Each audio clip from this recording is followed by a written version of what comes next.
Madame la maire de Paris, Mesdames, Messieurs les représentants d'États étrangers, Mesdames, Messieurs les élus, Mesdames, Messieurs, chacun en vos grades et qualités, chers amis, la mémoire n'est pas pour ressasser, mais pour agir, écrit Paul Ricoeur. Merci, Monsieur le Président, de votre présence en ce jour et en ce lieu, marquant ainsi votre attention jamais prise en défaut pour toutes les victimes. Par votre présence, c'est toute la nation qui aujourd'hui se souvient, c'est toute la nation qui aujourd'hui se recueille. C'est à vous, Madame la maire de Paris, que nous le devons, ce jardin qu'aujourd'hui nous inaugurons. Dès 2016, au nom de la ville de Paris, victime elle aussi, vous preniez devant les associations envers les victimes l'engagement de l'édification d'un lieu de mémoire dédié à toutes les victimes des attentats du 13 novembre. Il fait consensus qu'il ne peut en aucun cas s'agir d'un monument aux morts de plus dans le paysage parisien. Le lieu ne doit pas faire oublier que les attentats ont touché le Stade de France à Saint-Denis d'abord, le Carillon et le Petit Cambodge ensuite, puis le Casa Nostra, la Bonne Bière, la Belle Équipe, le comptoir Voltaire et le Bataclan enfin. Mais l'accord était plus difficile à dégager quant à la nature même de la réalisation envisagée. Deux lieux sont même évoqués un temps, l'un pour les morts, l'autre pour les vivants.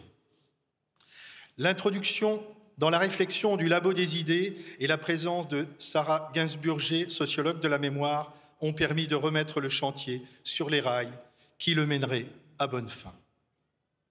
En effet, pour les associations de victimes qui ont toujours reçu l'écoute la plus attentive et la plus bienveillante de la part de tous les acteurs, plusieurs demandes sont essentielles. Il doit s'agir d'un lieu où tous les sites des attentats sont représentés et traités à égalité entre eux, sans que l'un ou l'autre prévale. D'un lieu central dans Paris, d'un lieu facilement identifiable et accessible. Ce sera un lieu où toutes les victimes qui ont perdu la vie le 13 novembre seront identifiées. Mais ce sera aussi un lieu où les survivants se retrouvent, tout à la fois de déambulation et de recueillement. Ce sera un lieu où la vie est présente par les symboles de lumière, d'eau, de végétation. Ce sera un jardin. Ce sera un lieu où la vie renaît à chaque printemps. Et alors, je fais volontiers mienne la parole de Robert Badinter. Oui, la vie est plus forte que la mort. Mais Dieu qu'il nous manque. Au cours de ces 10 années passées, nous nous sommes relevés. Nous avons fait face, debout. La colère s'est apaisée. Les plaies ont été pansées, celles du corps et celles de l'âme. Mais les cicatrices demeurent indélébiles. Au cours de ces 10 ans, le temps du deuil s'est écoulé. Et après la tristesse, l'acceptation s'est imposée. Nous avons vaillamment traversé notre douloureux mais nécessaire procès V13, au cours duquel tant de larmes ont coulé, mais où, comme le dit Madame la procureure Camille Hennetier dans ses réquisitions, ici, c'est la justice et le droit qui ont le dernier mot. Ces témoignages, ils nous ont bouleversés par la violence de ce qu'ont vécu ceux qui sont venus le dire à la barre. Ils nous ont aussi permis d'appréhender la réalité de ce qu'ont vécu ceux qui ne sont plus là. Si ce procès a apporté des réponses à la question du comment, il laisse en revanche encore largement sans réponse la question du pourquoi. Alors, au jour où débute le procès du cimentier Lafarge, nous devons persévérer dans notre quête de vérité. Il y a 10 ans, c'est la société qui a fait front, tous unis. Ce sont des milliers de témoignages, de fleurs, de dessins, de messages qui étaient déposés sur tous les lieux des attentats et partout en France. qu'en serait-il aujourd'hui, alors que nombre de politiciens ici et en Europe, et au-delà de présidents irresponsables, s'emploient à semer les graines de la discorde et de la désunion. Alors que les réseaux sociaux inondent les esprits de nos plus jeunes, les envahissent de contenus haineux. À cette question, point de réponse, et formons le souhait que nous n'ayons jamais à l'éprouver. Nous devons résister à ces tentatives de fracturation, et nous résisterons. Nous résisterons par notre engagement à vos côtés, Monsieur le Président, Monsieur le Ministre de l'Intérieur, pour construire la sécurité sans sacrifier les libertés. Nous, victimes de ces attentats, nous continuerons de porter témoignage devant les jeunes générations pour la raison que la mémoire doit être incarnée et non seulement portée par des proclamations solennelles. Nous entretiendrons la mémoire par des gestes, par des créations, par des rencontres, par des initiatives pour que toutes les générations se souviennent. Nous poursuivrons la réflexion. Nous chercherons à comprendre pourquoi des jeunes gens, pourtant souvent normalement intégrés, s'engagent sur ces voies mortifères. Nous résisterons pour montrer que toutes les générations sont liées à ces victimes, parce que on doit se battre pour la liberté, pour la démocratie, pour les valeurs qui sont les nôtres, pour que l'on puisse être les vainqueurs.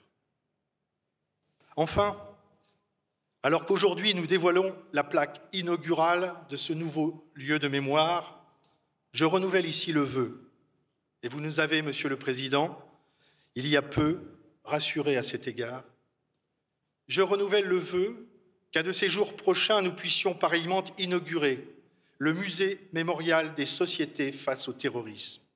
Ce musée qui a une autre vocation, ce musée qui a une autre ambition, non seulement de cultiver la mémoire, mais aussi l'ambition de transmettre, l'ambition d'éduquer, pour éveiller les consciences, pour que les lumières de la connaissance éclairent les ténèbres de la barbarie. Ainsi l'exprime Henri Rousseau, le président de la mission de préfiguration, lorsqu'il nous dit « Ça ne sert à rien de commémorer des événements si on ne les connaît pas et surtout si on ne les comprend pas. » Pour conclure, une fois encore, Monsieur le Président, merci pour votre présence. Merci pour avoir gravé sur le calendrier de la Nation la journée nationale d'hommage aux victimes du terrorisme qui honore toutes les victimes en France et françaises à l'étranger sur tous les lieux. Merci à vous, Madame la maire de Paris, chère Anne. Merci aux élus du Conseil de Paris pour votre engagement, votre soutien, votre émotion sincère pendant ces 10 années et tout au long du parcours qui aura mené à cette réalisation. Merci pour cette cérémonie. Pareillement, mes très sincères remerciements aux membres de l'équipe de Wagon Landscaping et à tous les maîtres artisans, à tous les compagnons, tailleurs de pierre, paveurs, paysagistes, jardiniers, qui ont mis tout leur cœur à cet ouvrage, à l'ombre de la maison des Compagnons du Devoir. Merci à Thierry Reboul et à Victor Lemann, à tous ceux qui, autour d'eux, ont contribué à la réalisation de ce moment où l'émotion le dispute à la beauté.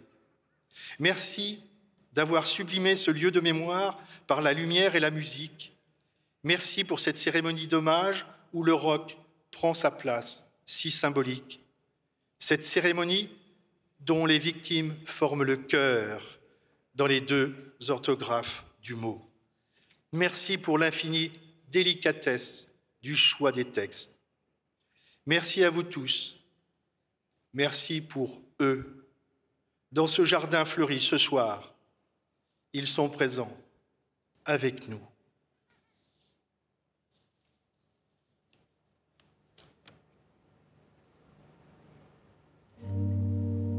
Perron a perdu son fils au Bataclan. Madame Hélène Romano, un mot juste sur cette mémoire pour agir, finalement, ce dont il parle du deuil, puis de l'acceptation et de la quête de la vérité.